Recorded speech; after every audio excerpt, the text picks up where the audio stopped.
Alors, bienvenue à ce webinaire. Je suis Jérôme Chaplier, je suis responsable du programme Entreprendre pour les générations futures à la Fondation pour les générations futures.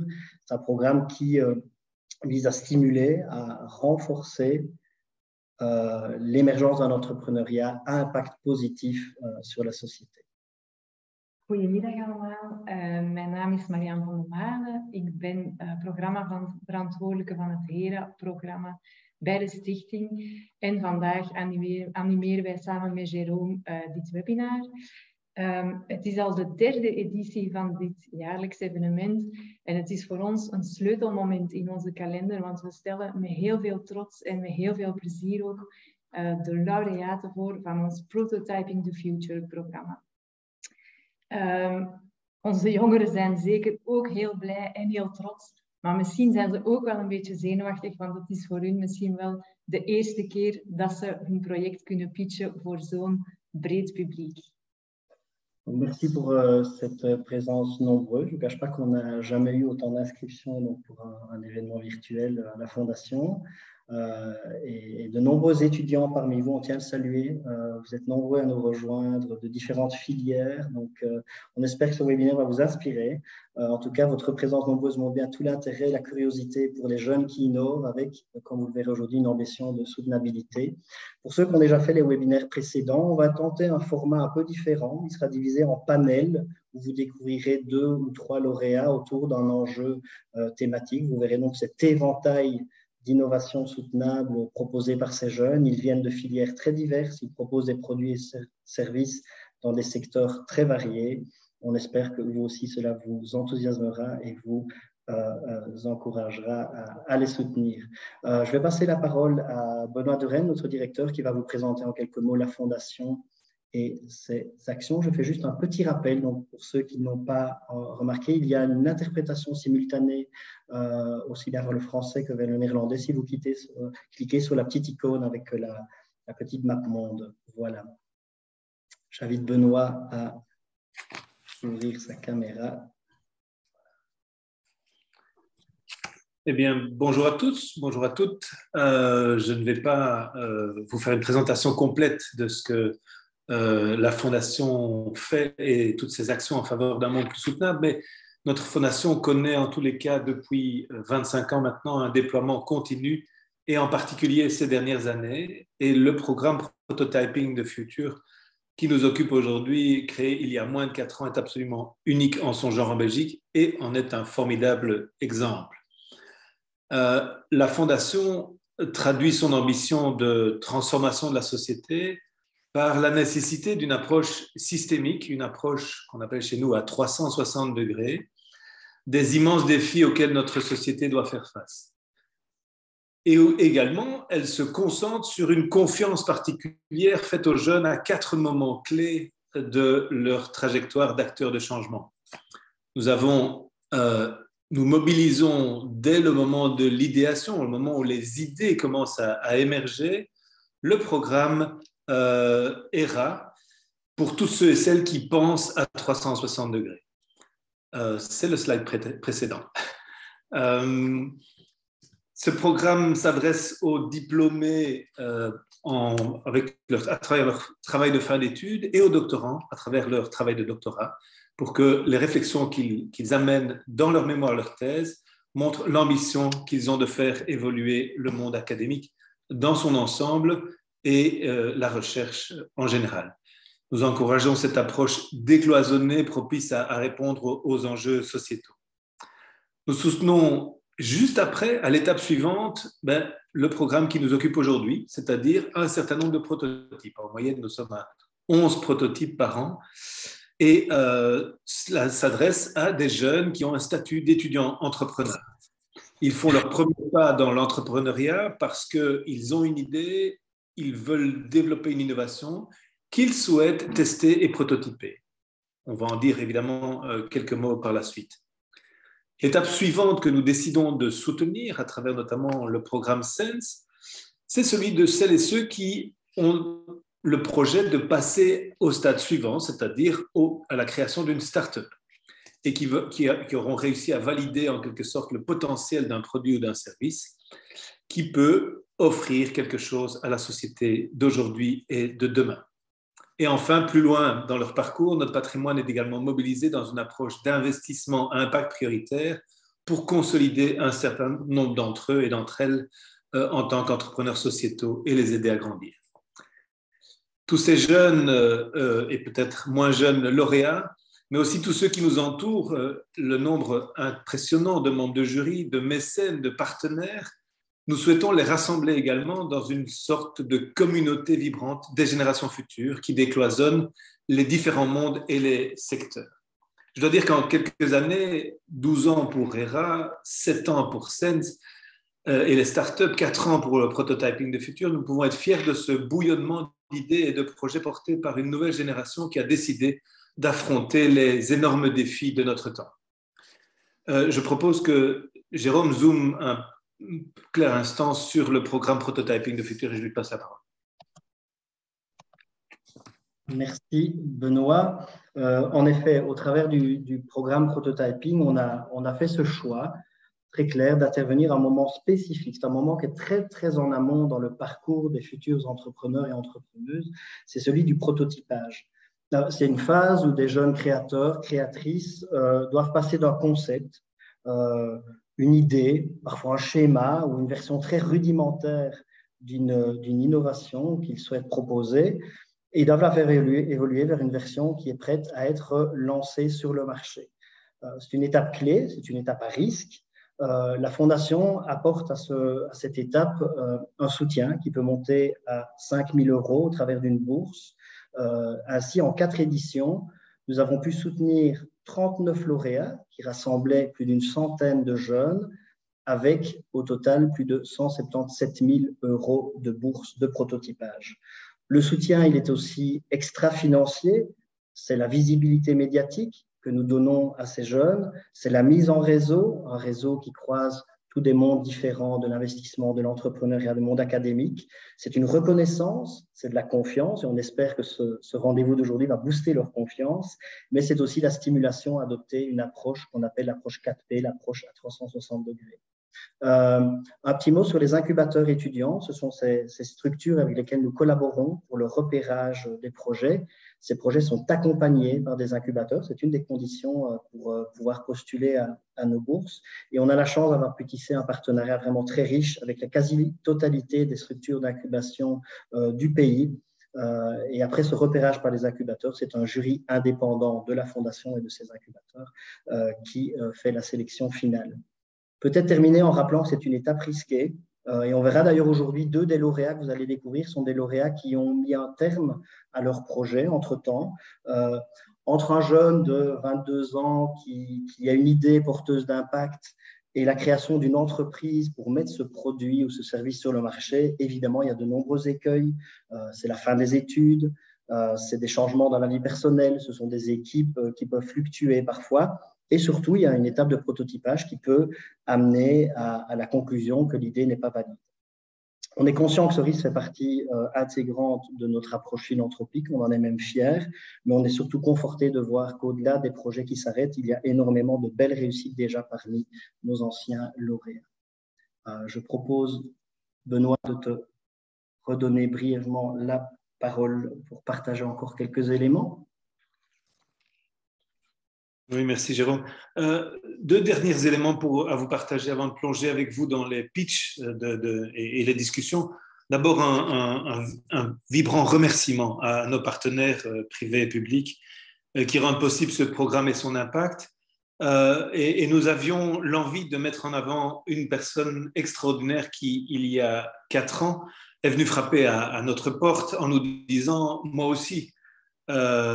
Et à l'âge que j'ai confiance dans cette jeunesse. Je suis prête à soutenir leur innovation technique et industrielle. Cette mécène aurait été une déclencheuse par sa confiance en la Fondation et les moyens qu'elle a mis à disposition.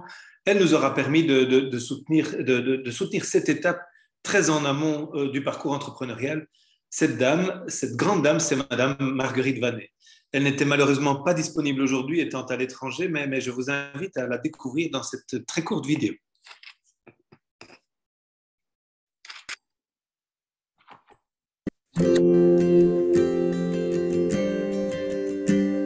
Chers membres et amis de la Fondation pour les générations futures, depuis le 20 mars 2018, je suis la dernière des Vannet et la seule à conserver des souvenirs et récits de mon précieux papa Albert Vannet, au nom de qui l'ingénierie ou domaine de la créativité a pris naissance dans la Fondation pour les générations futures. Étant par ma profession à l'écoute des jeunes, je veux les stimuler, les aider à affronter courageusement le futur, tout en les protégeant dans différentes étapes.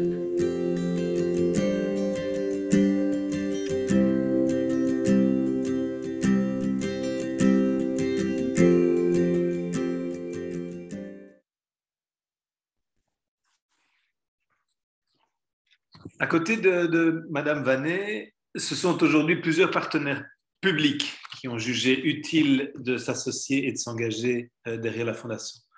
Nous souhaitons particulièrement remercier la ministre fédérale de l'Environnement, le ministre-président de la Flandre, le ministre wallon de l'économie, le ministre wallon du climat et de l'énergie et la ministre bruxelloise de la transition climatique, de l'environnement et de l'énergie. Enfin, pour clôturer mon introduction, je souhaite lancer un appel.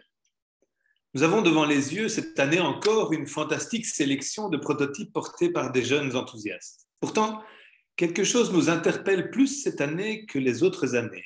Nous sommes face à une sélection 2022 très largement masculine.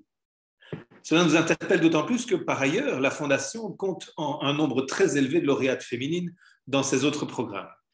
Bien sûr, Prototyping the Future se concentre, comme Madame Vannet l'a expliqué, sur des produits et technologies devant faire l'objet d'un prototype très concret. C'est un choix assumé par la fondatrice, Madame Vannet. Et bien sûr, les filières de formation mobilisées, par exemple en ingénierie, et les profils qui s'y dirigent vers ce type de projet gardent une large prédominance masculine. À l'heure où il est indispensable de soutenir les jeunes femmes dans leur envie d'entreprendre, c'est donc en amont de notre appel à projet qu'il faut infléchir la tendance. Et nous devons ensemble faire le pari que c'est possible. D'où mon appel aujourd'hui à vous toutes et tous qui venez du monde de l'enseignement, de l'entrepreneuriat, de la finance, des pouvoirs publics, et vous êtes réunis autour de ce webinaire. Au-delà du constat et du regret que les femmes créent moins d'entreprises dans des domaines plus techniques, voire technologiques, faisons bouger les lignes, tout simplement. Encouragez des jeunes femmes à se lancer dans ces formations. Donnez-leur la confiance et l'appui dont elles manquent pour entamer un parcours entrepreneurial. Et bien sûr, invitez celles qui croisent votre chemin à candidater à notre appel pour renverser peut-être cette tendance. Nos partenaires incubateurs sont déjà tous sensibilisés à cette question, mais nous travaillerons encore plus avec eux et avec d'autres acteurs de soutien à l'entrepreneuriat féminin dans les prochaines années pour espérer que dans ces prochaines années, nous recevions davantage de candidatures féminines ou d'équipes mixtes au minimum et que progressivement, les lignes bougent enfin.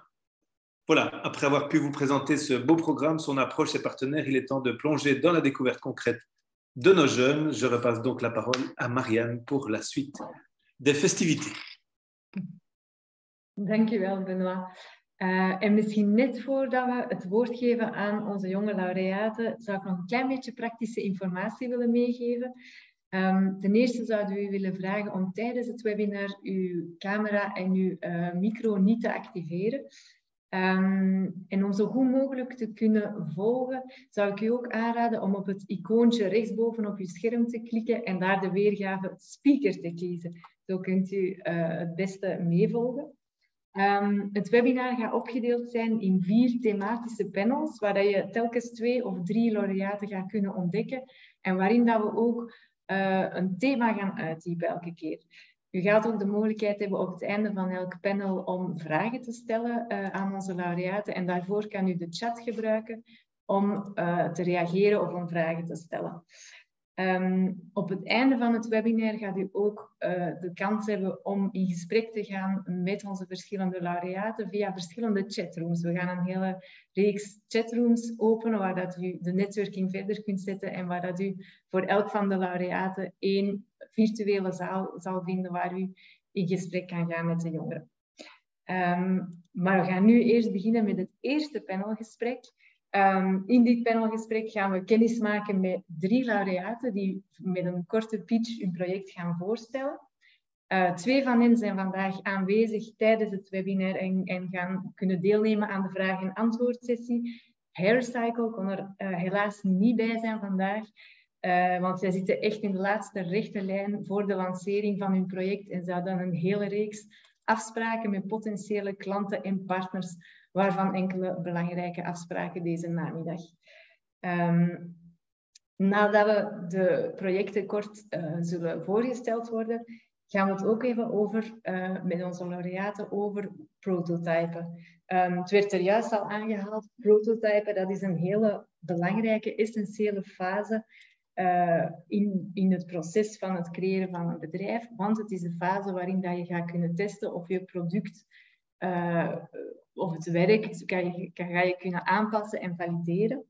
En misschien zo je bedrijf opstarten en het product ook op de markt brengen. En onze laureaten gaan ons helpen om een beetje een beter zicht te krijgen op wat die fase nu precies inhoudt en wat de uitdagingen zijn waar dat je mee geconfronteerd wordt in die fase. Voilà, ik ga het woord laten aan onze eerste laureaat. En dat is Corentin Hubin met het project Irony en die werd begeleid door Venture Lab. Corentin, het woord is aan jou. Bonjour à tous, hallo allemaal. J'ai l'honneur d'ouvrir le bal aujourd'hui et je vous remercie à tous d'être présents tout d'abord. Je m'appelle Corentin et je suis le fondateur du projet de design Irony lancé en 2021. Depuis 2021, j'ai créé, produit et vendu principalement du mobilier réalisé en acier. Suite à ces premières productions, j'ai voulu m'intéresser à de nouveaux matériaux alternatifs afin d'être plus en accord avec moi-même tout d'abord et avec les valeurs de mon propre projet. C'est là que j'ai rencontré la Drèche. Mais qu'est-ce que c'est la Drèche? Je vais tout d'abord vous l'expliquer. Mais d'abord, 2 petites questions. Savez-vous combien de litres de bière produisons-nous en Belgique? Personne ne va me répondre, mais je vais vous le dire, c'est 2,5 milliards de litres de bière. Est-ce que vous imaginez un petit peu le nombre de déchets qui en découlent? C'est tout à fait énorme. Donc, on peut estimer la quantité de déchets à 700 000 tonnes de drèche par an. Donc, le déchet principal de la production de bière, c'est ce qu'on appelle la drèche. Qu'est-ce que c'est? Quand on brasse de la bière, on a 2 produits qui sont créés. Tout d'abord, un liquide, la bière qu'on adore. Et ensuite, il y a un solide qui s'appelle la drèche. C'est principalement des fibres, des grains qu'on utilise pour brasser la bière, mais aussi le sucre et les protéines de ces céréales. Mais qu'est-ce que font les brasseurs actuellement de cette énorme quantité de déchets? Eh bien, pour le moment, ils la jettent ou bien ils la donnent à des agriculteurs qui vont les donner à manger principalement aux vaches pour ses valeurs nutritives. Il est donc facile d'imaginer l'intérêt qu'il y a de s'insérer dans cette filière afin de valoriser ce supposé déchet. Imaginons ensemble le processus idéal d'une économie circulaire intégrant de la drèche. Tout d'abord, il y a une microbrasserie urbaine qui crée une bière délicieuse avec des céréales locales. Ensuite, il y a une entreprise de mobilier, juste à côté, qui récupère sa drèche, qui la transforme et qui la valorise en créant du mobilier durable et esthétique. C'est mon projet, c'est le projet du mobilier Bearable. On se demande maintenant comment réaliser un meuble à partir de céréales. C'est la phase de prototypage sur laquelle je travaille actuellement. Voici un très bref résumé. Tout d'abord, il faut sécher la drèche qu'on reçoit, car elle est composée de 80 à 80% d'eau. Ensuite, on va y ajouter un liant avec des fibres naturelles, environ 2% de la masse. Ça peut être de l'argile, de la chaux ou par exemple du plâtre. Et ensuite, on va peut-être ajouter d'autres déchets brasicoles afin d'avoir une teinte particulière à la drèche pour avoir des couleurs différentes dans notre mobilier. Une fois qu'on a cette matière première, on va la presser à chaud afin de la durcir et d'avoir des aplats de matière. La mise en forme finale se fait grâce à divers outils qui nous permettent de donner la forme finale au mobilier. On obtient alors une matière qui ressemble plus ou moins à du liège que vous connaissez tous. Actuellement, dans mon prototypage, je cherche à améliorer l'étape du pressage à chaud, qui est cruciale, mais également je cherche à trouver le liant naturel idéal. Ces différentes étapes permettent au final d'obtenir un mobilier à base de drèche, mais aussi utilisant d'autres matériaux régionaux, comme du bois des Ardennes par exemple, de l'acier ou de la pierre bleue qu'on trouve énormément dans la région de Liège. Le but, c'est d'avoir du mobilier contemporain qui est simple, multifonctionnel, haut de gamme et personnalisable, mais aussi des objets de grande qualité qui sont durables et produits localement, afin de les intégrer dans un modèle circulaire offrant une bonne rémunération aux artisans belges. Le premier objectif de mon prototypage est donc de maîtriser ce matériau afin de pouvoir créer une table basse à base de drèche. Et ensuite, pourquoi pas créer d'autres choses que du mobilier, par exemple un matériau isolant ou bien même des matériaux de construction, par exemple. Je vous remercie pour votre écoute de cette petite explication de mon projet et n'hésitez pas à venir discuter avec moi par la suite pour me poser des questions. Bedankt Corentin voor deze super enthousiasmerende presentatie. We gaan direct overgaan naar de volgende presentatie. En dat is Bram van het project Thermolight en die werd begeleid door Durf Ondernemen. Bram, the floor is yours. Dank u wel. Ja, iedereen kent het probleem misschien wel. Hè? En zeker als een student. Je bent weg geweest een avondje. En dan kruip je op je fiets en het was heel plezant. En je bent vergeten van je achterlichten aan te steken. En hier in België zijn dat boetes die tot €50 kunnen oplopen, enzovoorts enzovoort.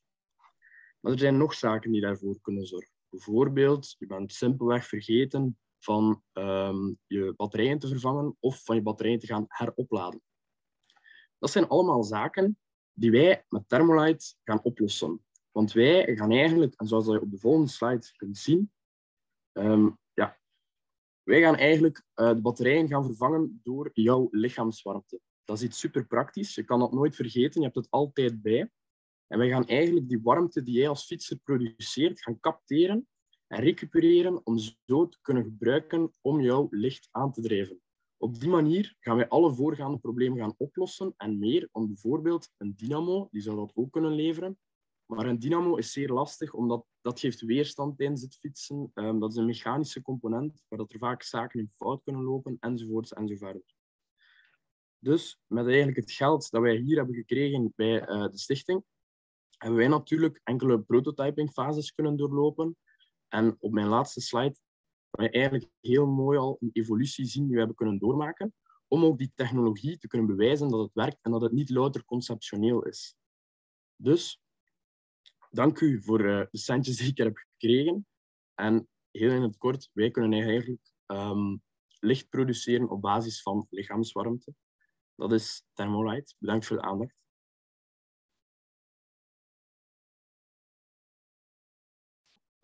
Bedankt Bram voor dit mooie project. Ik krijg er helemaal zin van om in het donker te gaan fietsen. Het laatste project dat we gaan voorstellen is het project Haircycle met Nicolas. En Nicolas kon er vandaag niet live bij zijn, maar hij stelt zijn project voor aan de hand van een video die jullie zo dadelijk te zien gaan krijgen.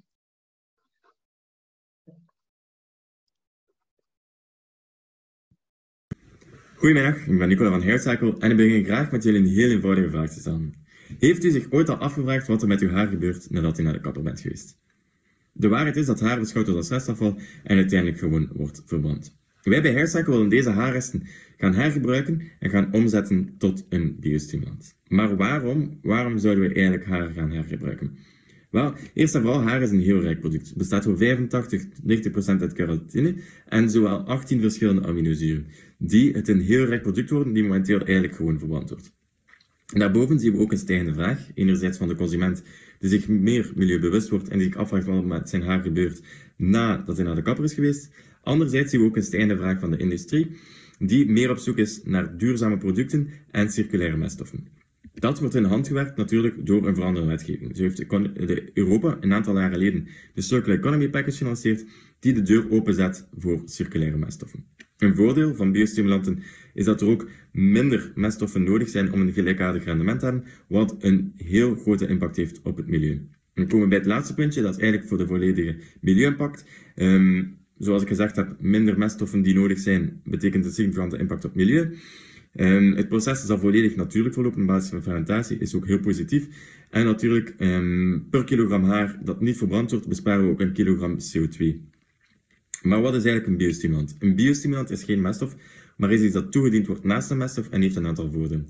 Eerst en vooral helpt het meststoffen en mineralen veel beter te absorberen. Er is een 30% hoger rendement mogelijk op het toegediende oppervlakte. Uw plant groeit veel beter en veel sneller. En uw plant wordt beter stressresistent. Stressresistent betekent betere bestanddelen voor extreme periodes van vochtigheid, droogte en dergelijke. Momenteel zijn we nog onderzoek aan het doen naar de exacte toepassing, of de meest geschikte toepassing van onze biostimulant. Dus dat kan zijn dat dat iets zal zijn voor de landbouw, tuinbouw, sierteelt en dergelijke. Bij vragen, er zeker niet mij te contacteren. Dank u wel.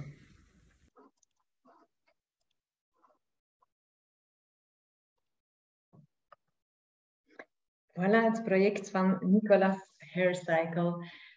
Voor ons nu de gelegenheid om samen met de 2 laureaten die bij ons zijn, Corentin en Bram, een beetje verder in te gaan op dat prototypingsproces. En mijn eerste vraagje zou voor Bram zijn.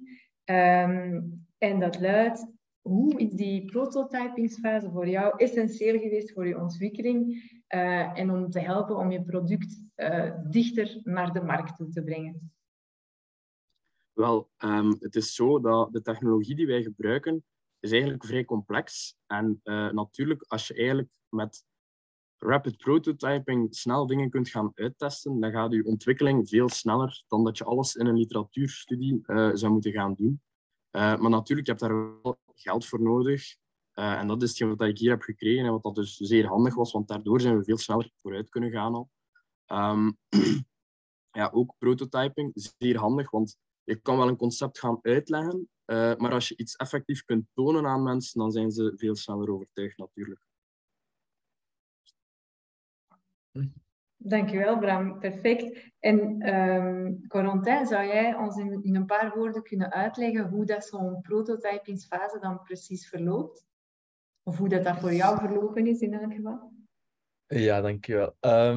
Pour moi, la partie de prototypage se déroule bien. Pour l'instant, il y a plusieurs étapes à prendre en compte. C'est tout d'abord, bien sûr, l'idée qui, chez moi, passe par du dessin, par de la 3D. Ensuite, c'est une mise en contact avec les gens qui s'y connaissent par rapport à ce sujet-là, de prendre des renseignements, tout d'abord. C'est principal de savoir ce qui se fait déjà et comment ça se fait. Ne pas hésiter à demander de l'aide et ensuite essayer par soi-même pour obtenir un résultat. Résultat qui est souvent le mauvais au début, donc il faut recommencer et ne pas se décourager. Doorzettingsvermogen als een sleutelwoord. En misschien een vraagje voor jullie 2, of voor wie zich geroepen voelt om erop te antwoorden. En dat is, welke moeilijkheden heb je misschien ondervonden tijdens dit prototypingsproces? Moi, de mon côté, c'est justement ces premiers échecs. Je me doutais qu'ils allaient arriver, mais c'est garder cette motivation et ne pas avoir peur justement de demander de l'aide au moment où ça devient plus compliqué, de se faire aider par des gens qui peuvent ajouter leur petite graine au projet pour pouvoir continuer à le voir avancer. En ja, bij ons was het zo dat we zijn heel grote fan van rapid prototyping, om het zo te zeggen. Wat dat dan soms een beetje de literatuurstudie achterwege liet, wat dat wel zeker nodig is. Dus daar zou het soms wel op moeten terugkeren nog. En soms is het ook heel moeilijk om te gaan beslissen wat exact doe ik nu met mijn geld. En het is eigenlijk beter van het gewoon te kopen, uw materiaal, en het dan toch te doen. Want ja, daar leer je sowieso meer uit dan een hele tijd te zitten twijfelen over verschillende keuzes. Durven doen. Ja. We gaan misschien aarzel niet om het publiek om vragen door te sturen in de chat. Ik zie dat we al een eerste vraagje hebben voor Corentin. Dat zegt: dag Corentin, pardon, bravo. Wat is de stabiliteit van het materiaal dat je verkregen hebt? Ce que je cherche, ouais, les grosses copies, c'est un peu compliqué à dire en néerlandais peut-être. Je sais pas comment. Je cherche bien sûr à obtenir un matériau le plus stable possible, étant donné sur lequel il doit pouvoir s'user, parce que c'est un matériau sur lequel on va peut-être s'asseoir. Pour l'instant, je me contente d'un matériau qui peut résister à l'intérieur. Je ne cherche pas à l'exposer aux éléments extérieurs, mais que c'est un matériau en pleine évolution. Donc, je n'ai pas encore toutes les réponses au niveau de ses caractéristiques physiques, en tout cas. J'essaierai d'en donner plus au prochain webinaire. Bedankt, Corentin. Voilà, aarzel niet om uw vragen door te sturen via de chat. Ik laat misschien nog een enkele seconde om een vraag door te sturen. Voilà, ik zie dat er een vraag is binnengekomen, opnieuw voor Corentin. Met de vraag: zoek je nog academische partners, misschien projecten van ingenieurstudenten om je te helpen? Oui, totalement. Totalement, c'est le genre de choses qui m'intéresse énormément. J'ai mes connaissances en design et en ingénierie un tout petit peu, mais comme je l'ai dit, pour moi, le but de ce genre de phase, c'est de pouvoir s'entourer. Donc, l'aide d'étudiants entrepreneurs et d'étudiants ingénieurs de Gram. Donc, je vois ici Elmogram, en plus, ça se trouve à Liège comme moi. Donc, ça m'intéresse énormément. N'hésitez pas à rentrer en contact avec moi. En misschien kan ik ook al direct op de volgende vraag antwoorden. Zal het fietslicht ook werken voor kinderen? Ja, en dat is juist ook een heel interessante toepassing, omdat kleine kinderen die gaan heel snel dingen vergeten. En mijn fietslicht, dat werkt automatisch vanaf dat je eigenlijk plaatsneemt op je fiets. Dus dat is zeer interessant ook in die toepassing, zodanig dat de kleine kinderen dat niet meer kunnen vergeten en die zijn altijd veilig. Ook zeer interessant is het feit dat de ouders heel begaan zijn eigenlijk met de veiligheid van hun kinderen en dat zij daar ook vaak bereid zijn om een centje meer voor te betalen natuurlijk. Bedankt, Bram. Misschien nog een allerlaatste vraagje voor Corentin ook. Heb je erover gedacht om ook ander afval te valoriseren? Oui, l'objectif, c'est de pouvoir reproduire ce schéma d'économie circulaire sur d'autres déchets par la suite. Il y a des choses qui existent déjà, par exemple, avec le marc de café, qui sont un petit peu le même genre de matériaux que la drèche. C'est vraiment un produit... à chaque fois qu'il y a un café qui est produit, il y a une énorme mare de café qui est produite. La question, c'est comment, bien sûr, le récupérer de la meilleure manière. Mais il y a des choses qui sont faites aussi par... On y rajoute un liant naturel, on le presse à chaud et ensuite on arrive à avoir des petits objets ou des aplats de matière qui permettraient d'avoir la même démarche qu'avec la drèche. Donc il y a d'autres idées. Parfait, super. Een allerlaatste vraagje dat we toch nog nemen. En dat is een vraag voor Bram. Ik vermoed dat het licht bestemd is voor niet elektrisch aangedreven fietsen. Klopt dat inderdaad, Bram? Dat klopt inderdaad, omdat eigenlijk voor een elektrisch aangedreven fiets zou het gewoon een grote technische probleemstelling zijn om zoiets te gaan integreren en dat zou daar geen meerwaarde zijn. En dan heb je ook het argument dat er meer en meer elektrische fietsen komen. Maar ja, als we daar allemaal een beetje logisch bij nadenken, alle studenten die rijden nog op een gewone stadsfiets rond. Alle kleine kinderen die gaan ook nog altijd op een gewone fiets rondrijden en ik vermoed niet dat dat binnen de komende aantal jaren gaat aanpassen, omdat de kost van die elektrische fietsen zodanig hoog is. En bij mij zou het eigenlijk gewoon een kleine meerkost zijn. Bien, merci. Bram, c'est ainsi qu'on va clôturer ce premier des 4 panels. Merci d'avoir été les premiers à vous lancer. On va passer donc à ce deuxième panel avec 3 autres lauréats. Vous avez déjà vu ici une sacrée diversité dans les types de projets mis en place, dans les approches, dans les secteurs. On va voir encore de beaux exemples ici avec eZine, Shieldy et Just Wood and More. Donc j'invite ceux qui avaient leur caméra activée à la désactiver et à ceux qui vont nous rejoindre en commençant par eZine. Alex, je t'invite à nous rejoindre, à activer ta caméra et ton micro. Alex est à l'origine du projet eZine et il est accompagné par l'incubateur à Louvain, l'Incubator. Alex, c'est à toi pour nous présenter eZine. Bonjour à tous, moi c'est Alex et donc je suis l'un des cofondateurs d'eZine. En fait, le design, il prend son origine sur base des problématiques qui émanent de l'apprentissage de la langue des signes. Donc nous, on a constaté que souvent, les apprenants considèrent qu'il faut être fortement disponible pour apprendre, que cet apprentissage est chronophage. Et en fait, on a rencontré certains apprenants qui rencontraient des problématiques avant même d'apprendre, notamment un père de famille monoparentale qui nous disait ne pas avoir le temps d'aller en cours pour apprendre la langue des signes. Et il s'avère qu'il avait un enfant sourd et donc pour lui, c'était plus que nécessaire de l'apprendre. Donc nous, notre solution pour pallier tous ces problèmes, c'est eZine. Et donc eZine, c'est une application pour soutenir l'apprentissage de la langue des signes qui va corriger en temps réel l'apprenant.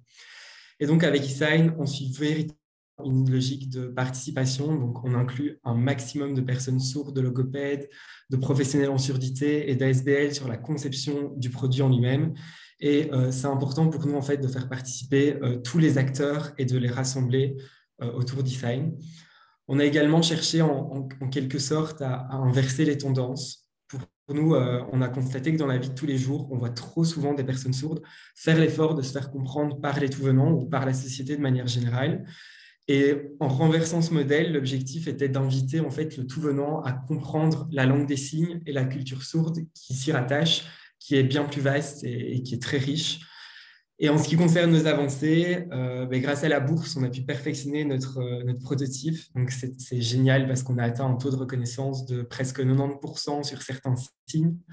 Donc, c'est plutôt prometteur. Et d'ailleurs, durant le mois d'octobre, on a vraiment effectué ces tests sur une plus grande variété de signes pour voir si le modèle tient la route et voir s'il supporte une quantité de signes qui est beaucoup, beaucoup plus importante que la quantité de signes initiale. Voilà. Du coup, merci beaucoup pour votre écoute et au plaisir de répondre à vos questions. Merci Alex pour ta présentation pleine d'enthousiasme. On va passer à Lucie qui va nous présenter Shieldy. Vous l'aurez compris, je vous rappelle, n'hésitez pas directement à poser, même en cours de présentation, vos questions dans le chat, de sorte que Marianne et moi puissions embrayer rapidement après les pitchs pour diffuser vos questions. Voilà, Lucie, c'est à toi. Bonjour à tous. Alors moi, je vais commencer ma présentation avec quelques chiffres assez parlants. Donc 85 000, c'est le nombre de vélos déclarés volés en Belgique en 2020. Plus de 8 millions d'euros, c'est ce que cela a coûté aux assurances. Et ici, on parle uniquement des vélos volés qui étaient assurés. Et enfin, 144 millions d'euros, c'est le préjudice annuel des vélos volés, vandalisés, estimé pour l'État belge. Donc ce sont des sommes absolument astronomiques, à peine croyables, un véritable mal du siècle. C'est pour répondre à cette problématique actuelle qu'est né Shieldy en septembre 2020, créé par une équipe de 3 étudiants, donc Martin Meunier, Aloïs Deveau et moi-même. Ce parking à vélo circulaire et tournant se base sur 3 piliers primordiaux. Il se veut compact, esthétique et ultra sécuritaire. Mais des solutions de stockage de vélos, il en existe déjà des dizaines, me diriez-vous. Et vous avez absolument raison. Il est pourtant évident que la grande majorité d'entre elles sont loin d'être optimales. Parmi les plus connus, nous retrouvons des arçons métalliques, les boxes communes pouvant contenir une dizaine de vélos ou encore des boxes individuelles. Mais ces problèmes, manque de sécurité, charnières pouvant facilement être cassées ou encore des boxes à vélo tellement peu esthétiques qu'ils doivent être dissimulés dans les petites ruelles. Après avoir longuement analysé les solutions existantes et leurs failles, Shieldy est donc né comme le box à vélo qui résoudra tous les problèmes de ses futurs utilisateurs. De par sa taille réduite, il peut tenir sur deux places de parking de voitures classiques et contenir pas moins de 8 vélos et 6 trottinettes avec un intérieur totalement modulable. Le parking peut être placé aussi bien en centre-ville, dans un espace vert ou parc aménagé, que dans un endroit plus industriel. Les possibilités d'adaptation sont infinies et notre design prend à cœur de réconcilier sécurité et esthétisme. Cette plateforme totalement automatisée s'utilise grâce à une application smartphone connectée et intuitive. Donc, l'utilisateur télécharge l'application et peut visualiser sur la carte où se trouve le parking Shieldy le plus proche. Il y est ensuite mené avec un itinéraire adapté au vélo. Il scanne ensuite le QR code du Shieldy grâce à son application. La plateforme circulaire tourne, pivote, la porte s'ouvre et présente un box vide à l'utilisateur. Il peut y mettre son vélo, tout matériel connexe, tel que casque, sac à dos, ordinateur portable. Il peut également brancher son vélo électrique pour le recharger à une borne de recharge. Donc, quand l'utilisateur revient quelques heures plus tard, après sa journée de travail ou encore son restaurant, il rescanne son QR code, Shieldy le reconnaît, la plateforme pivote et lui rend son vélo et ses affaires. Il n'a donc pas accès au vélo des autres et bénéficie d'un espace personnel et 100% waterproof, ultra sécurisé. Cette solution répond donc aux problématiques posées par le manque de place et de sécurité, tout en prenant également soin de placer l'esthétisme au cœur du projet. Donc, suite à la bourse que nous avons remportée au printemps, nous avons réalisé notre première phase de prototypage qui avait pour but de créer un premier Shieldy purement esthétique et non fonctionnel pour le moment. Ce Shieldy nous a permis de nous rendre compte de quelle place occupait le modèle dans l'espace, mais également de pouvoir aller au salon Bike Brussels, qui était le salon du vélo urbain à Bruxelles, pouvoir présenter notre modèle et obtenir des retours d'acteurs du milieu hyper importants. Donc voilà, on a pu faire quelques adaptations, nous rediriger, et à présent, nous sommes actuellement en discussion avec un bureau de prototypage et d'ingénierie pour lancer le processus de production de notre première série de mini Shieldy. Donc voilà. Merci Lucie, toujours autant d'enthousiasme, bravo. On se retrouve avec Martin qui nous rejoindra aussi pour la petite partie Q&A. J'ai une petite demande des interprètes et je pense pour tous ceux qui vont s'exprimer par la suite, c'est important à garder en tête. Veuillez parler relativement lentement. L'enthousiasme, parfois, ça se traduit par une certaine vitesse et on va leur faciliter la tâche en veillant à garder un débit de parole relativement long. Je vais m'y appliquer à moi aussi d'ailleurs. On va passer au troisième projet, troisième et dernier de ce deuxième panel. Robin, je t'invite à activer ta caméra et ton micro pour nous présenter ton projet Just Wood and More, un projet que tu as lancé et qui est accompagné par le Venture Lab. C'est à toi, Robin. Bien, donc bonjour à tous, Dag allemaal, je m'appelle Robin Golanvaux, mon projet Just Wood and More, qui est donc, comme vous l'avez dit, incubé par le Venture Lab Liège. Contrairement à ce qu'on peut penser, ce n'est pas une entreprise de location de jeux en bois, mais bien une expérience de jeu qui rassemble et crée du lien. Et ce, grâce à des valeurs probantes vérifiées sur le terrain et en co-création avec nos clients et nos équipes. Le projet est né d'une histoire de famille marquée par le travail du bois depuis des générations. J'ai voulu innover et proposer des jeux en bois à la location avec des règles inédites. Mais voilà, la photo que vous voyez sur l'écran illustre très bien la situation rencontrée lors de certains événements. Le manque d'intérêt. Nous sommes, et particulièrement les jeunes, aujourd'hui tellement stimulés par les écrans qu'un jeu en bois naturel, sans couleur et artifice, n'attire pas forcément spontanément. Pourtant, ces jeux sont riches pour développer la créativité, la collaboration, la compétitivité et l'adresse. Pour parvenir à susciter cet intérêt, je me suis rendu à l'écoute des parents, des organisateurs qui souhaitent dynamiser leurs événements de façon originale. Pour réussir à répondre à l'attente des clients et à mes valeurs, je renforce mes 4 P. Planète et people restent mes chevaux de bataille pour accentuer la participation et la prospérité.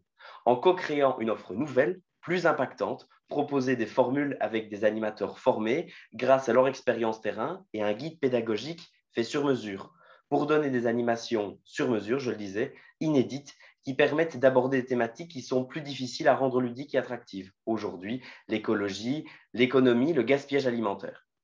Dans cette vision long terme, on accorde aujourd'hui plus d'importance au marché B2B via des animations en entreprise, des écoles, pour augmenter le nombre de personnes qui vont être touchées par ces animations. L'idée est donc… Je me permets de t'interrompre, si tu peux aussi parler un tout petit peu plus lentement, c'est pour faciliter. Je m'en veux de t'interrompre, mais ça va vraiment faciliter la tâche des traducteurs. Pardon, on ne se rend pas compte, mais voilà, pardon. Et donc, je disais que l'idée était donc de réorienter le plan d'investissement initial qui avait été présenté il y a un an, en partie donc financé par cette bourse, d'une production à grande échelle de jeux vers un investissement plus en adéquation aux besoins des animations.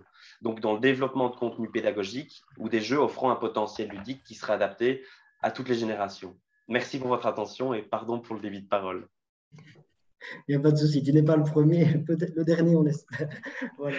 En tout cas, ton dernier slide permet de faire vraiment un peu la transition parfaite vers ce qui va être le début de ce petit panel de discussion. Parce qu'en effet, ce qu'on voudrait aborder avec vous avant de partager quelques-unes des questions des participants, c'est ce défi d'intégrer les 4 P. Vous l'avez compris, pour nous à la Fondation, c'est au cœur de nos critères de sélection. Les projets que vous voyez étaient sélectionnés notamment sur leur capacité à intégrer au maximum ces 4 P. C'est au cœur tout simplement de notre vision d'un entrepreneuriat soutenable. On sait que ce n'est pas toujours simple pour certains projets de trouver un équilibre, de tous les intégrer. Et on va voir un petit peu avec Alex, Lucie, Martin et Robin quelle est leur expérience dans le domaine. Et peut-être commencer par une question que je poserai à Alex et à Lucie ou Martin. Quels ont été les défis que vous avez rencontrés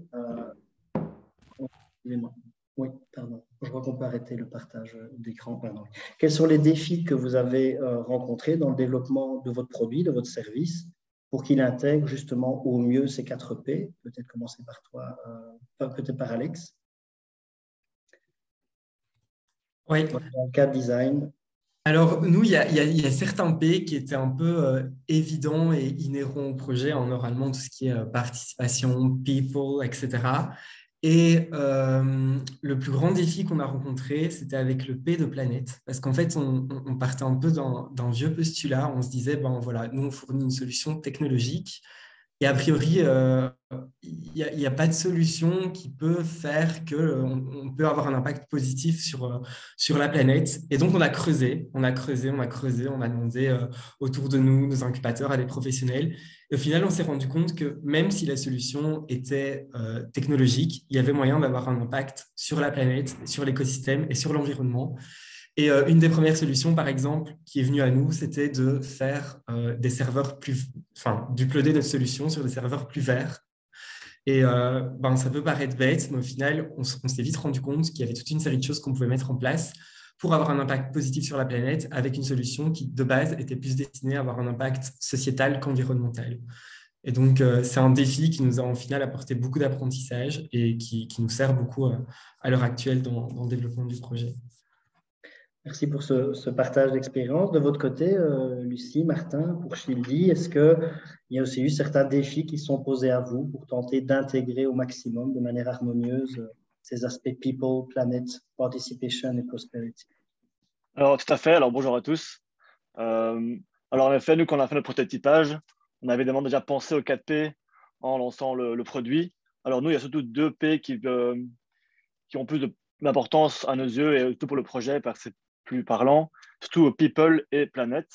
Alors, people, comme a dit Lucie, notre but est vraiment de rendre les cyclistes sereins de prendre leur vélo. Donc, on est vraiment là au nom du cycliste et des populations pour pouvoir protéger les vélos et éviter ce problème-là qui est assez parlant aujourd'hui. Également aussi la planète, car évidemment, quand on pense au vélo et mobilité douce, le but est vraiment que on réduit drastiquement le vol de vélo, et également aussi l'emploi de voitures. Quand on pense aujourd'hui, plus la moitié des trajets à Bruxelles concernent des déplacements de moins de 5 km, en mettant des parkings à vélo un peu partout à Bruxelles et évidemment partout en Belgique, on espère qu'il y a moins de voitures et plus de vélos. Également, ce qui est important pour nous, c'est que notre produit, donc le parking de vélo, ait des matériaux recyclés et qu'on puisse évidemment adapter à une solution qui soit circulaire et donc le plus écologique possible.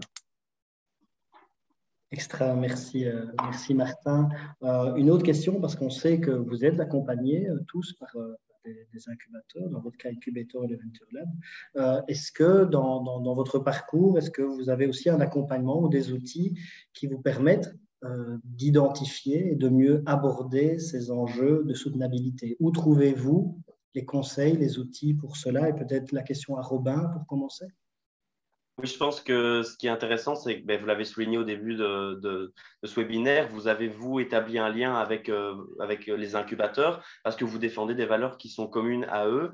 Et donc, eux, ils mettent en place au quotidien pour nous des supports, des outils et des activités qui vont permettre de travailler et de comprendre mieux les enjeux actuels. Récemment, au sein du Venture Lab, ils travaillent entre autres sur une activité concernant les 17 ODD. Mais c'est un peu flou. Si on va voir sur Internet le site avec les 17 ODD, c'est des enjeux durables qui sont assez complexes, qui sont pleins de détails, et donc de pouvoir les vulgariser, de pouvoir nous les proposer, les adapter à notre projet au quotidien ou sur des décisions qui sont beaucoup plus sur le long terme. Merci Robin. Et peut-être un autre éclairage, et ce sera la dernière de nos questions, avant vos questions. J'en vois une, mais je vous mets au défi d'en avoir 2 ou 3 de plus dans 1 minute. La question que je poserai peut-être alors à Alex, outre l'incubateur, vous êtes aussi issu d'un parcours étudiant. Est-ce que vous avez le sentiment que votre parcours étudiant vous a outillé suffisamment pour aborder ces enjeux de durabilité? Oui. Alors, moi, j'ai eu la chance, dans le cadre de mon parcours étudiant, de rencontrer des programmes entrepreneuriaux à l'université. Et c'est des programmes qui m'ont vraiment aidé à m'outiller, en plus de l'incubateur, dans le développement du projet. C'est d'ailleurs là que j'ai rencontré mon équipe, c'est dans le cadre de ces programmes. Et on a pu découvrir aussi d'autres manières de créer des business models. Je pense notamment à un business model plus holistique qu'on nous a appris à avoir une pensée plus systémique, à penser collaboration, à penser participation. Et donc, c'est tous des outils en fait, qui nous ont aidés à nous développer et que j'ai eu la chance de rencontrer dans mon parcours scolaire. Et donc, l'incubateur aussi nous a beaucoup aidé à cela. Et via mon parcours scolaire, j'ai rencontré l'incubateur. Donc, tout est lié au final. Voilà. Formidable. C'est chouette de voir qu'en effet, tout un ensemble d'acteurs intègrent de plus en plus cette nécessité d'une vision, tu l'as appelée vision holistique, systémique, où on dira 360 degrés, savoir regarder tout autour de soi les enjeux et pas une vision cloisonnée. Je vais passer aux questions du public. Le défi que je vous avais lancé n'est pas rempli. Vous n'avez encore qu'une question, mais je sens que vous en gardez sous la pédale. Elles vont arriver. Alors, la question sera pour Lucie ou Martin. C'est une question à Childi. Quel sera le modèle de paiement pour l'utilisateur de votre parking à vélo? Alors, très bonne question. Merci d'ailleurs pour la question. Alors, c'est un sujet qui, pour l'instant, en interne, en réflexion. Déjà, l'enjeu est de savoir, grâce au prototypage, combien, en fait, va coûter notre solution. Parce qu'en fait, du coup, tout ce qui va être paiement va être du coup lié aussi au coût et au prix de notre solution finale. Il y a déjà plusieurs pistes de solutions. Alors, en fait, nos clients, de 1, ça sera les communes, donc toutes les villes, etc. Si notre client s'agit d'une commune ou d'une ville, évidemment, là, du coup, on pourra éventuellement louer un emplacement et exploiter le parking, un peu comme une voiture. Il se gare, nombre d'heures sera facturé à la fin du stationnement. On pourra également, comme une voiture, aussi avoir une solution qui est comme abonnement pendant 1 mois, pendant 3 mois, 1 an, comme vous voulez. Et évidemment, après, si par exemple, un des clients, ce serait par exemple un client privé, une grosse société qui veut acheter un parking pour ses employés, évidemment, on offre du coup, on vend, pas offrir, on vend le parking à la boîte et lui, du coup, pourra gérer le parking à sa guise pour ses employés. Donc, on n'a pas encore les prix fixes ni le système qui sera utilisé, mais on a plusieurs pistes pour cela. Je ne sais pas si Lucie, je vois qu'elle a mis sa caméra, si elle veut ajouter quelque chose ou pas. Mais en tout cas, voilà. Merci. Oui, je crois que c'était assez clair. Mais donc, juste actuellement, on est vraiment dans l'idée d'un système un peu hybride. Donc là, ici, en effet, comme Martin précisait, je ne parle pas des box qui seront vendues directement aux entreprises ou promoteurs immobiliers. Et donc là, la gestion sera en interne. Mais pour tout ce qui est externe, on vise à terme vraiment la création d'un véritable réseau de Shildi. Donc, le but, pour vous donner un exemple assez simple, c'est une personne lambda qui habite à Bruxelles, qui le soir rentre chez elle, est dans un appartement, ne peut pas mettre son vélo dans son salon, met son vélo dans le Shildi qui se situe dans sa rue. Le lendemain, il prend son vélo pour aller travailler, il met son vélo dans le Shildi qui se situe près de son travail. Le soir, il va boire un verre en centre-ville, il repart encore une fois à vélo, il dépose son Shildi proche du bar ou de la place, là où il va manger un bout, il revient et encore une fois remet son Shildi chez lui. Donc voilà, ça c'est vraiment ce qu'on espère à terme offrir aux utilisateurs, c'est ne pas avoir comme des solutions actuelles, un box réservé à l'année et puis tous les autres endroits où on souhaite aller, pas de solution, on se retrouve toujours un peu sans solution. Donc voilà, nous c'est vraiment ce qu'on espère offrir aux utilisateurs dans le futur, c'est un véritable système hybride. Merci. Lucie, je regarde un petit peu. Alors, on va passer peut-être une question pour Robin. Quel genre d'activité est-ce que tu proposes aux entreprises? Et donc, les entreprises, comme je disais, ça fait partie des nouveaux clients de cette offre, là où avant, c'était vraiment des événements plutôt B2C. Et en fait, l'idée, c'est de proposer une formule qui va être sur mesure avec un package comprenant des jeux et des activités. Ces activités, elles vont être adaptées soit aux valeurs internes de l'entreprise, donc ça a été le cas dans un événement récemment, où c'était la problématique de l'équilibre. Et donc, on a allié les jeux et comment travailler l'équilibre dans la santé entre la relation des collègues au sein de ces activités-là, donc dans le cadre de ce team building, mais aussi parfois avec des valeurs en externe, comme je le disais, par exemple la problématique de l'environnement, comment notre entreprise peut devenir plus verte, passer une étape supérieure. Et donc, je pense que par le jeu, on va avoir une facilité peut-être à communiquer un message qui va être plus parlant et moins moralisateur, ce qu'on a plus souvent aujourd'hui. Voilà. Les questions commencent à arriver, mais on arrive dans les 2-3 dernières minutes de ce panel. Peut-être prendre, tant que tu es là, Robin, une rapide question. Je t'invite à y répondre rapidement sur comment tu gères tes stocks. Donc, on gère les stocks finalement avec une quantité de jeux qui est assez limitée, mais comme on va vraiment développer l'activité autour des jeux, on va pouvoir accepter ou non des événements en fonction de justement ce stock qui est assez limité. Donc, c'est plutôt l'événement qui va conduire la disponibilité à un autre événement en fonction de s'il a occupé beaucoup ou peu de nos jeux, quoi.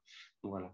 Merci. Il y a une question qui est générale, mais je proposerais peut-être de la poser à Alex, qui est est-ce que Alex, tu as été confronté ou est actuellement confronté à des problèmes techniques à résoudre. On parle d'une application, on peut imaginer que parfois il y a en effet des problèmes techniques. Est-ce que tu as un outil, une méthode particulière pour t'aider face à ce type de soucis? Tu peux nous dire que tu n'en rencontres aucun, mais ce serait le premier. Non, on a effectivement rencontré des problèmes techniques. On n'a pas d'outil particulier. On est assez orienté solution chez eSign. Donc, dès qu'on rencontre un problème, on va tenter de le solutionner. Et en général, dans les heures qui suivent ou dans les jours qui suivent, on trouve très rapidement des solutions. En fait, on est très prudent à l'entrée pour éviter à la sortie d'avoir des problèmes. Mais effectivement, ça arrive comme tout le monde.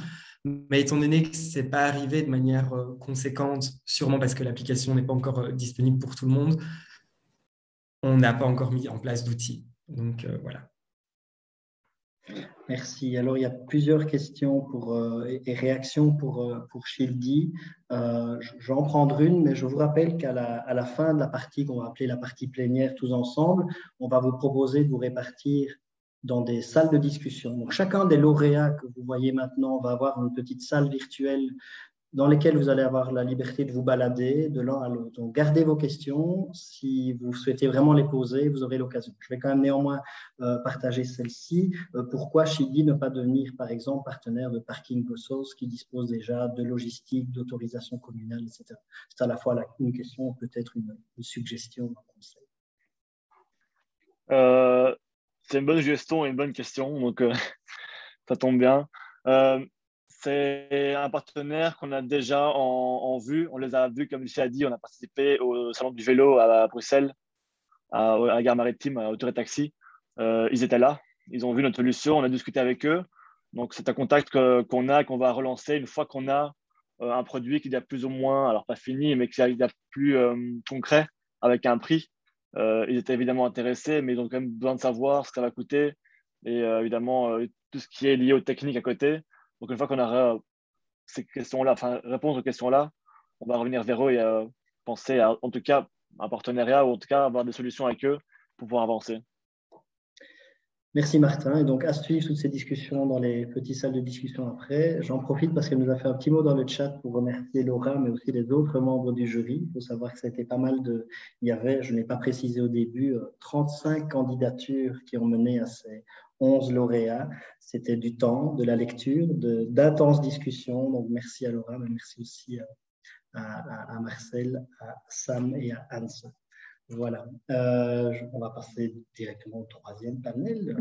Inderdaad, bedankt Alex, Martin, Lucie en Robin voor deze toelichting. We gaan inderdaad aan het derde panelgesprek beginnen. En in dit panelgesprek gaan we het hebben over de volgende uitdaging. Hoe kan je nu de overstap maken van zo'n prototype naar een product dat je echt op de markt kan brengen?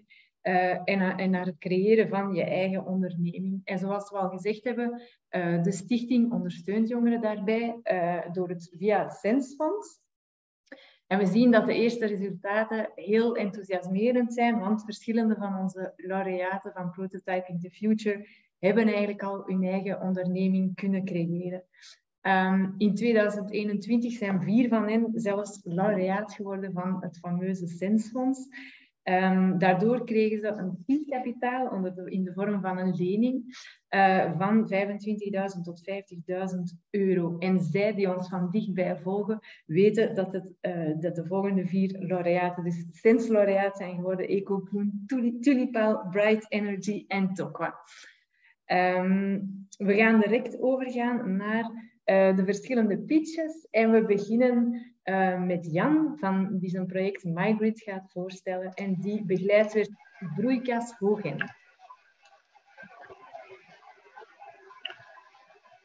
Jan, we horen geluid, maar we zien je nog niet. Ja, ik ben geblokkeerd door jullie. We horen je ondertussen wel.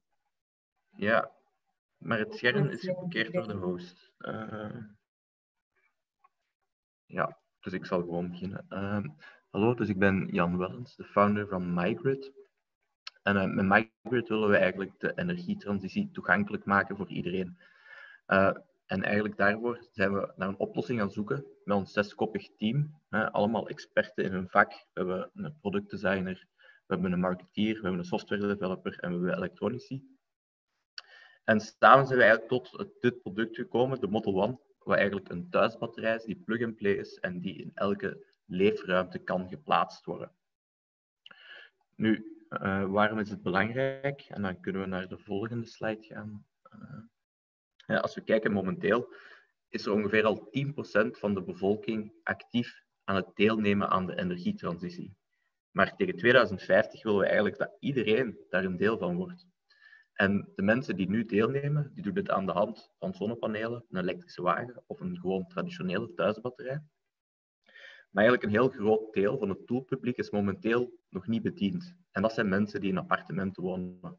En de reden waarom ze eigenlijk nog geen oplossing hebben, is omdat ze vaak beperkte plaats hebben. Ze hebben misschien ook niet de rechten om een installatie te doen. En ja, zo'n traditioneel thuisbatterij, dat is niet echt mooi, dus dat staat ook niet mooi in uw livingruimte. En daarom was het dan eigenlijk heel uniek aan ons batterijpakket. En dan kunnen we ook naar de laatste slide. Het is eigenlijk plug-and-play, dus je kan het gewoon in een standaard stopcontact steken. En dit gaat u dan toegang geven om zowel energie van het net te nemen als energie terug te zetten door datzelfde stopcontact. En daarbovenop hebben we er ook voor gezorgd dat het kan gebruikt worden als een mobiele thuisbatterij, die je dan voor allerlei outdoor activiteiten kan gebruiken. En het instellen van het batterijpakket gebeurt aan de hand van een gebruiksvriendelijke applicatie.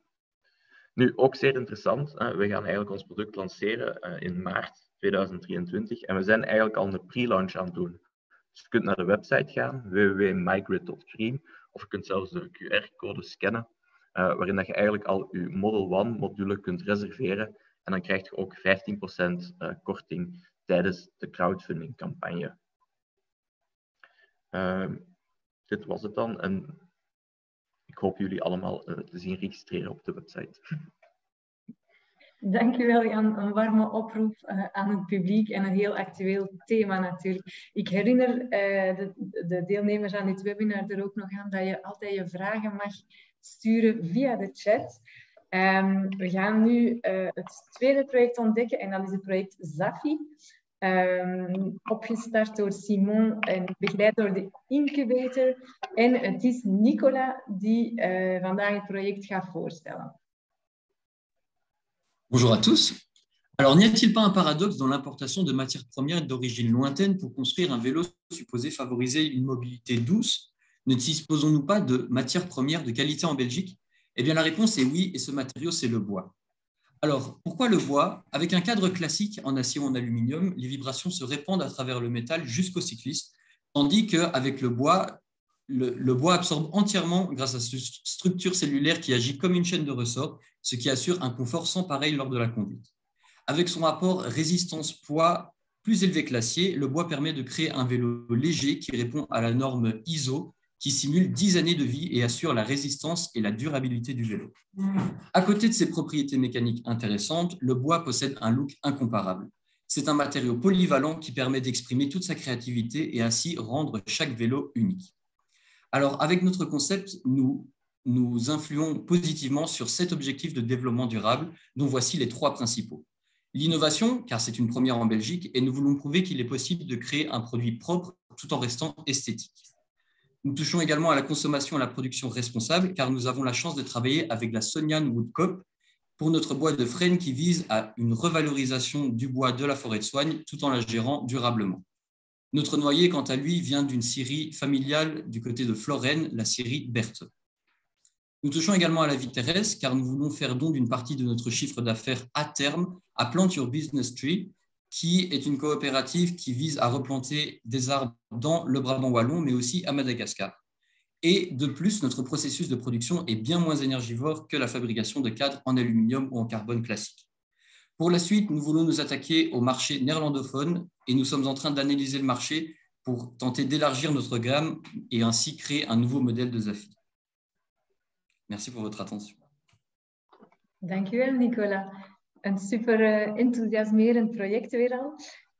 Ik krijg er nog meer zin van om te fietsen.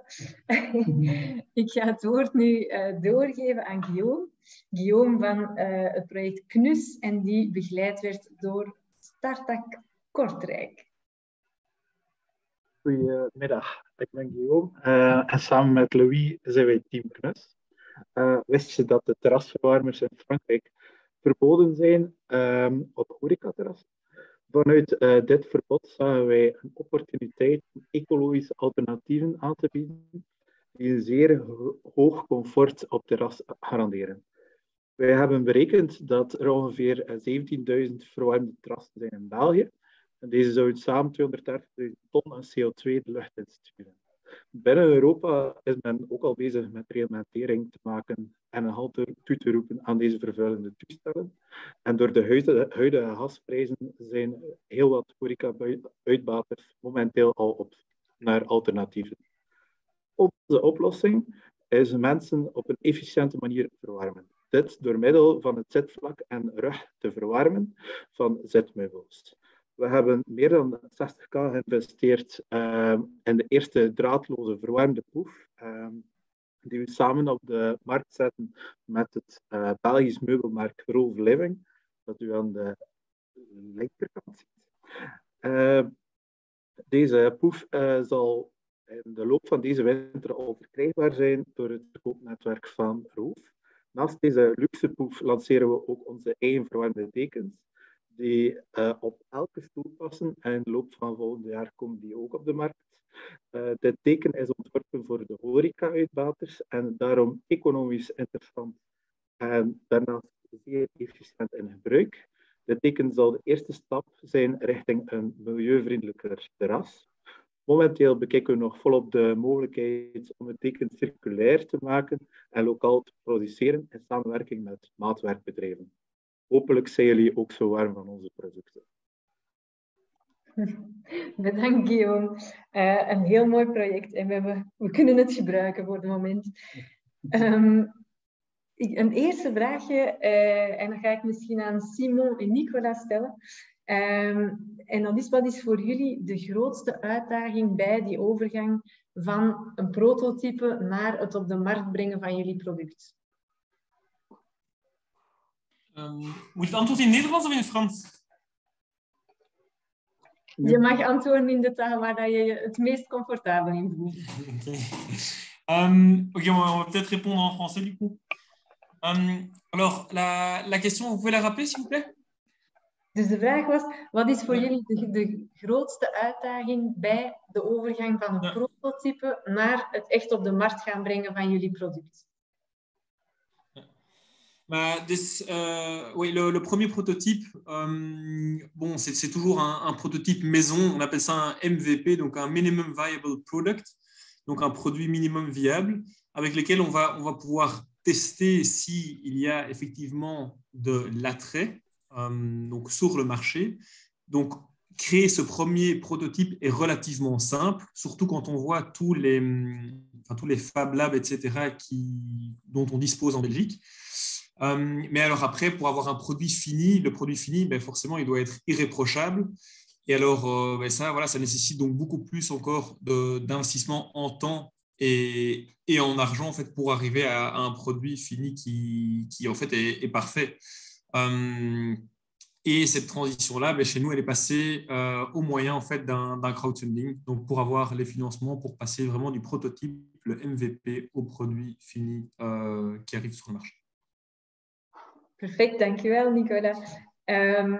Guillaume en Jan, wat zijn jullie ervaringen? Pardon, bedankt Simon voor het antwoord.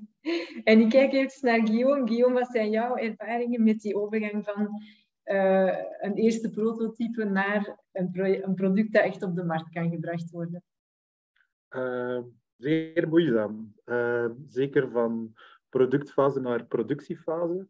Is het heel moeilijk om tegenwoordig nog de suppliers te vinden die hetzelfde waarde geven als een bedrijf. Bijvoorbeeld als je inzet op duurzaamheid en Europees wil produceren, is dat niet meer evident.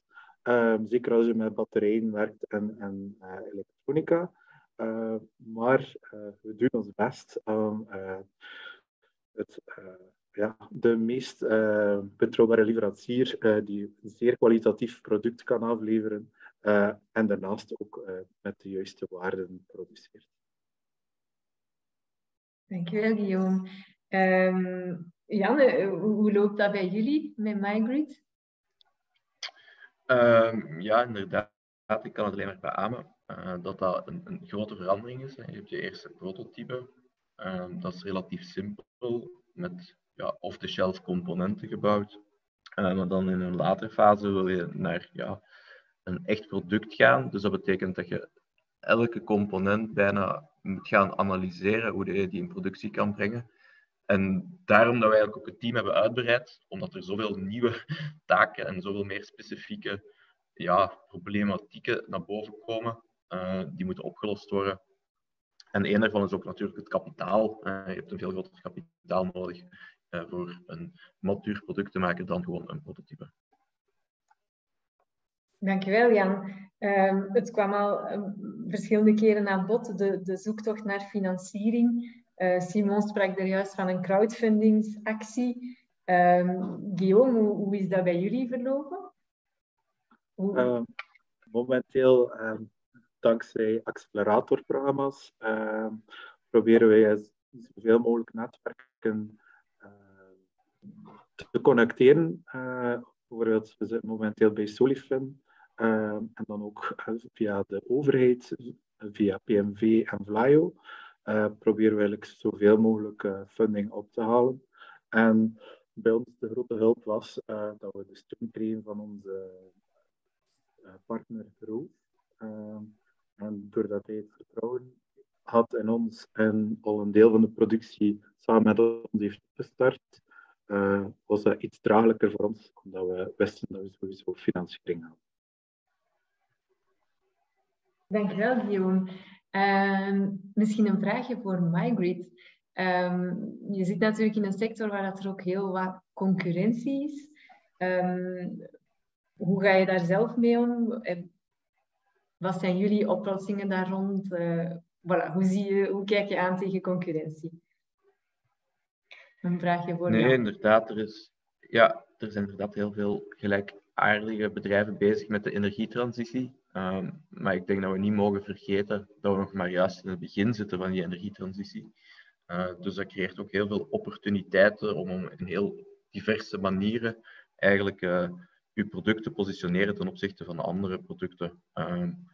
En ja, dat is wel het voordeel aan een groeiende economie natuurlijk. Bedankt, Jan.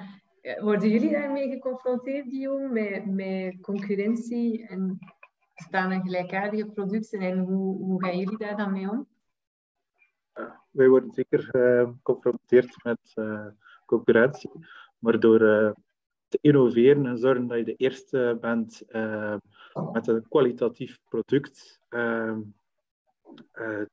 en al een visie hebt van toekomstige producten en die probeert uit te werken, kan je die concurrentie aan. En wij persoonlijk zien onze concurrent niet als concurrent, omdat we dezelfde doel hebben, is om een betere wereld, waar dat, we de CO2-uitstoot naar beneden willen krijgen. Dus we zien eigenlijk onze concurrent eerder als partners, omdat wij erin geloven dat we samen de wereld sterker gaan maken.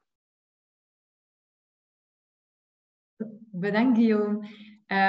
Ik herinner het publiek er nog ook eventjes aan dat er altijd vragen gesteld mogen worden via de chat. Aarzel niet, want het zijn de laatste minuten waarin het nog kan. En ik heb nog een vraagje, misschien voor Simon en Nicola. En dat gaat over de 4 P's. Hebben jullie uitdagingen gehad op het gebied van de integratie van de 4 P's?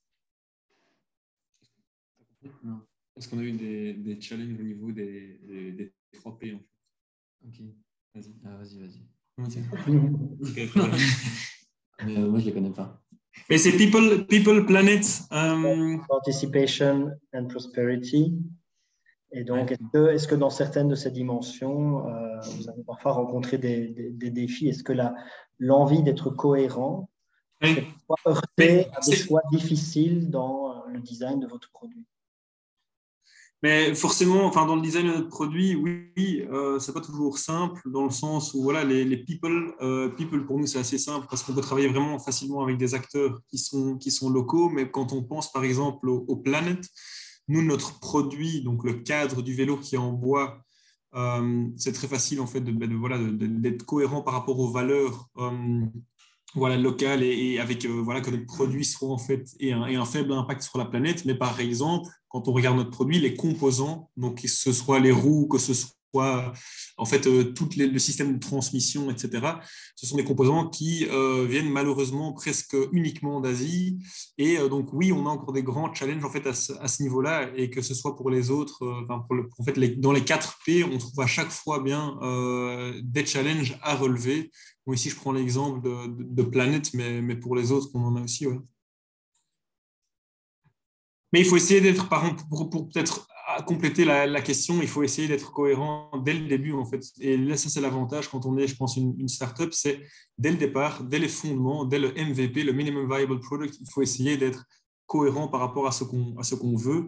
Et donc ici, nous, en l'occurrence, et je pense que la majorité des jeunes qui nous écoutent aujourd'hui, c'est essayer d'être en accord avec nos valeurs. Et ça commence dès le début. C'est dès les premiers prototypes, c'est OK, on va avoir un produit qui est propre, eh bien, on travaille directement dessus, et pas on va avoir un MVP qui est fait avec n'importe quoi, et puis après, on travaillera pour rendre notre produit plus propre et bon pour l'environnement, en fait. Ça se fait dès les phases de prototypage.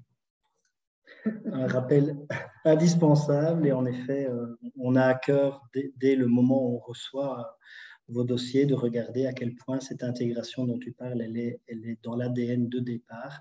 On sait qu'on ne peut pas tout intégrer au début, mais en tout cas, l'attention doit être là dès le début.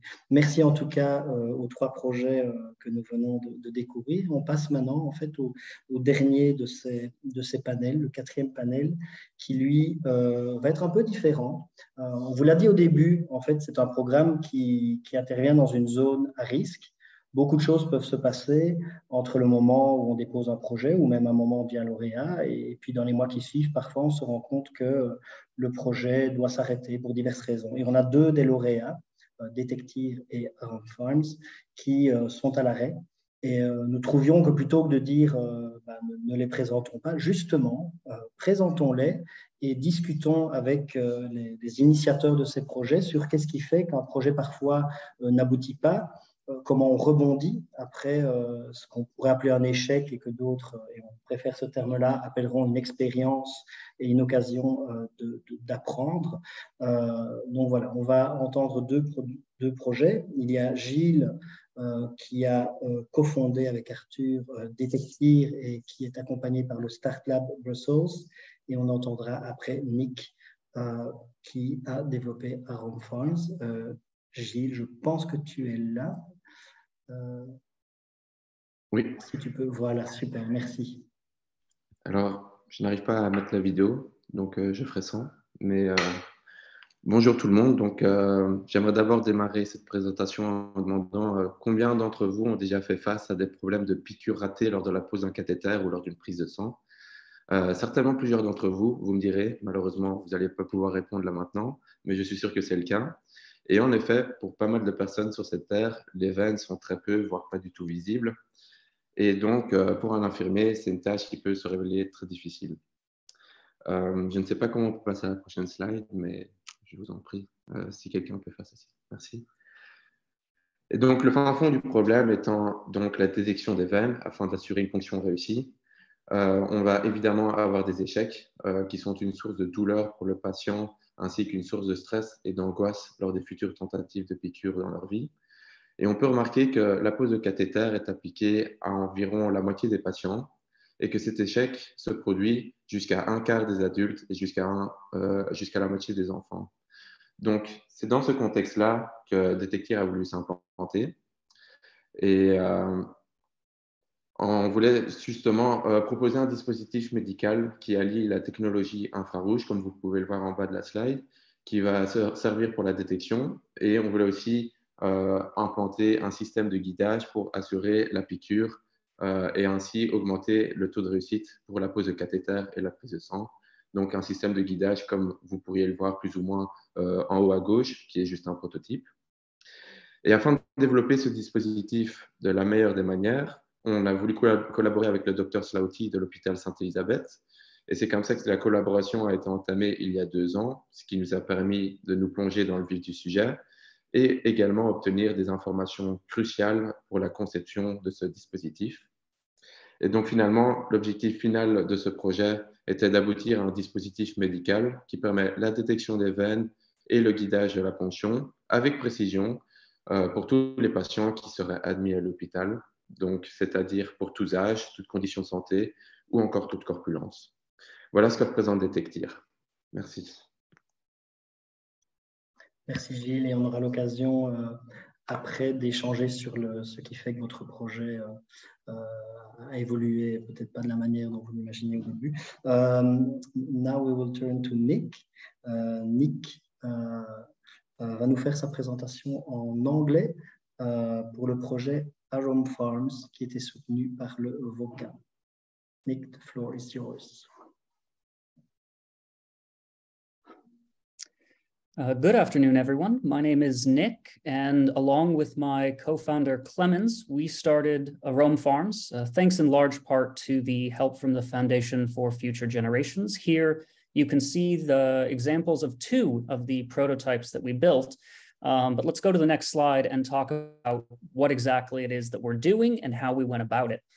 So the problem that we're tackling is that the traditional farming of fruits and vegetables is just really bad for everyone involved. In Europe alone, 7.4 billion euros are wasted every year just at the retailer level. 45% of all nutrition in fruits and vegetables is lost during transit on journeys that average around 1,500 kilometers. 5.5% of all global greenhouse emissions come only from the growing of produce, and consumers are increasingly demanding local, healthy, and sustainable produce. Our solution is a new vertical farming hardware platform that enables the sustainable production of fruits and vegetables with vertical farming. It features automated and on-demand production that can scale up and down to accommodate fluctuating demand throughout the year and eliminate the cost and impact of food waste. And of course, for our consumer customers, we offer year-round access to locally grown, delicious and nutritious produce. Next slide, please. So the way that we went about doing this is through 2 unique innovations around pollination and plant support. So one of the reasons that vertical farming currently only works for lettuces, herbs, microgreens, things like that, is pollination. Those plants don't require pollination. And so we developed a novel technology that uses an automated mechanical pollination system that detects when flowers are blooming and uses gentle vibrations in order to pollinate them automatically. Second is plant support. So again, lettuces, leafy greens, herbs do not require any support while they're growing. They support themselves, which makes it really challenging to grow a wider variety of produce. So we developed a custom locking trellis system that allows taller plants to have the support that they need in a vertical farm environment while they grow. As I mentioned, we did develop 2 prototypes, and I guess we'll get to some questions about what happened after that. But thank you again for having us, and thank you to the Foundation as well. En effet, Nick, et peut-être qu'on peut d'ailleurs continuer avec toi. Quelles sont finalement les raisons, et on posera la même question du côté de Gilles, qui fait que le projet n'a pas connu le développement que vous ambitionniez initialement?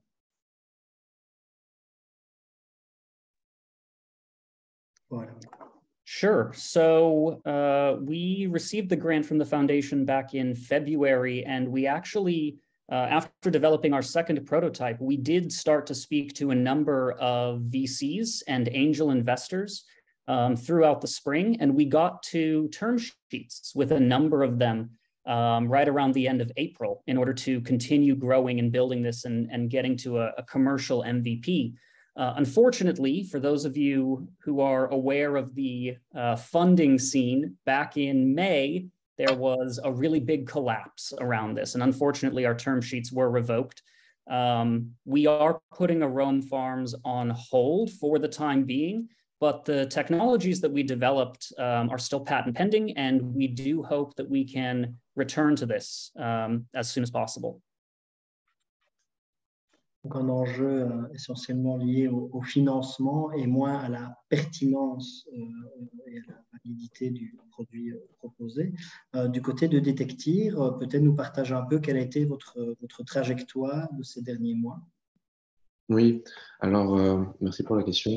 Donc le projet, il était sous un mémoire pour l'instant. Mon mémoire, donc Gilles et Arthur allaient peut-être faire un mémoire après, mais les résultats de mon mémoire n'étaient pas si probants que cela. Et donc, il fallait faire un choix de si on voulait continuer ou non. Et Arthur et moi avons eu d'autres opportunités ou d'autres projets de vie dans le futur. Et donc, on a estimé que c'était le bon moment pour revoir ça. Et c'est là qu'on a décidé d'arrêter le projet. En soi, il y a clairement encore des choses qui peuvent être faites sur ce projet. Donc, ça a été quand même une décision qui n'a pas été prise à la légère. Mais ce n'est pas la décision qu'on a prise, en tout cas, on n'a pas décidé de continuer ce projet. Mais il y a toujours moyen d'en faire quelque chose. Je reste un peu avec toi, Gilles. Quel est en fait ce que vous, Arthur et toi, vous retirez de cette expérience? Je ne sais pas si vous souhaitez toujours avoir un parcours, qui sait, de futurs entrepreneurs, mais aucun doute que vous en avez retiré des choses. Quelles seraient-elles? Oui, tout à fait. On s'est rendu compte que nous, avec notre background en ingénieur, on connaissait tout ce qui était technologie, etc. Quand on est arrivé dans le monde de l'entrepreneuriat, on s'est rendu compte qu'il y avait beaucoup d'autres aspects qui n'avaient pas été abordés durant nos études. Tout ce qui est management, essayer de trouver des financements. Il y a aussi un aspect marketing, évidemment, quand on veut vendre un produit ou un service. Et donc ça, c'est des choses nouvelles pour nous qu'on a réussi à découvrir au travers du Start Lab avec qui on a démarré et au travers de FGF maintenant. Merci. Et peut-être pour clore ce panel un peu plus court, et on s'en excuse, mais comme vous constatez, on arrive tout doucement à l'heure de fin de cette première partie collective. Peut-être la question, Annick, du coup, qu'est-ce que, avec Clemens, vous retirez de cette expérience et en quoi vous vous sentez peut-être mieux armé pour la suite de ce parcours, la suite qui, espérons-le, pourrait être une relance décisive du projet Arome Farms.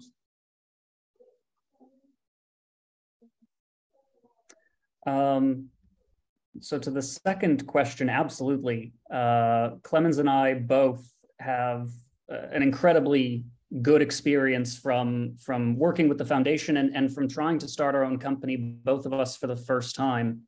And that is, really a fantastic experience that we have and something that both of us are taking forward. I think right now the funding market for hardware-based startups, especially ones like vertical farming, which do require a fairly significant amount of capital, it's harder. It's not impossible, but it is significantly harder. That being said, while I mentioned before, this is on the back burner for us, but the technology is still there. We've still proved that the technology and the hardware side of things can work. And we are continuing to pursue other avenues of funding. There are some government grants. Those tend to take a long time, unfortunately. But there are a lot of different options out there. And this is something that Clemens and I, when we were speaking, as long as we can figure out a sustainable way to move this forward, we'd very much like to pick it up.